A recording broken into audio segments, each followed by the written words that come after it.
It's your boy, I'm back again, being a nerd. So one issue that you might get into if you're listening to old radio plays is sometimes the files are just compressed beyond belief.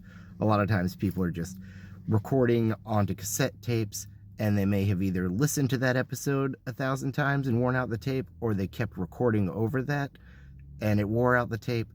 But then eventually when they digitize it, they put it on their computer, you're left with the sound of that worn out tape, which is kind of cool. I think it kind of adds to the atmosphere that when you listen to these things, it has this degraded audio and it sounds like this horror story that was just kind of pulled out of the depths of nowhere. And it's also kind of like you're borrowing a well-read book from somebody. It's pretty cool. It feels like somebody's been there before. It's not the way that, like, when you listen to a horror podcast now, everything's crisp and clean. But that also is a problem sometimes. There are some times that you get one that is fucking unlistenable and it literally will just give you a headache. What you can do in those situations is there are generally naval broadcasts that are saved. And if you look at those, they are clear as a bell. They're amazing.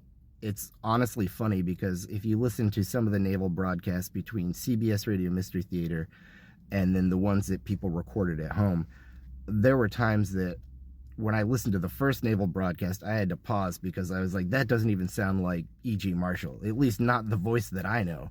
The voice that I know sounds like a trash gremlin screaming from inside of a garbage disposal, whirring at 100 miles an hour. But nope, that was just a terrible compression. He sounds way different. So either way, if you're looking for an episode it's too hard to listen to, try tagging on naval broadcast at the end of it. Or if you go to mysteryshows.com, they do have a giant database of all kinds of shows.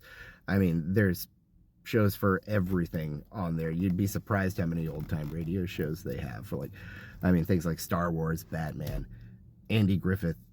There's an insane amount of shows. Ripley's Believe It or Not has one.